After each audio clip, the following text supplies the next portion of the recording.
தன் மனைவி கணவன் வாழ்க்கையில் முன்னேறணும், நானும் முன்னேறணும், பசங்க படிக்கணும், நல்லா வாழ்க்கையில் முன்னேறணும். என்ன பண்ணோம், மாதத்தில் ஒரு நாள்.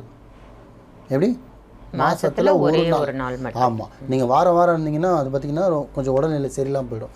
மாதத்தில் ஒரு நாள், 31 நாள்னு வச்சிங்க மாதத்தில். அதில் ஒரு நாள் இறைவனுக்காக, உங்கள் பிள்ளைங்களுக்காக, தன் கணவனுக்காக, வாழ்க்கையில் முன்னேறதுக்காக இந்த ஒரு நாள் நீங்கள் விரதம் பண்ணுங்கள்.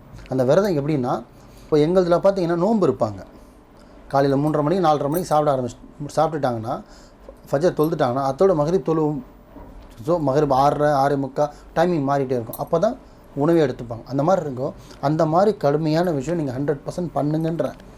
மாதத்தில் ஒரு நாள், ஒரே ஒரு நாள், அது எந்த கிழமையும் எடுத்துங்க. நான் திங்கள் செவ்வாய் புதன் வியாழன் வெள்ளிலாம் சொல்லலை. எதனா ஒரு நாள் இறைவனுக்காக, தன் ஃபேமிலிக்காக, மனைவியோ இல்லை கணவனோ ஒரு நாள் விரதம் இருங்க. காலைல 6 மணிக்கு ஆரம்பித்தா சாயந்தரம் 6 மணி வரும். நடுவில் என்ன பண்ண முடியும்னா தண்ணி குடிக்கலாம். ஏன்னா நார்மலாக நான் இருக்கேன் நான்வெஜ் சாப்பிடாமல் இருக்கேன், காலைல டிஃபன் சாப்பிடாம ஒரு பொழுது இருப்பேன்லாம் சொல்லுவாங்க. இதெல்லாம் அது காலைல சாப்பிட்றது தோடு நைட்டு மதியானம் மட்டும் ஸ்கிப் பண்ணுறதுலாம் இங்கே கதை கிடையாது. எது பண்ணாலும் கடுமையாக பண்ணணும். அதுதான் இறைவனை ஏற்றுக்கிறான்.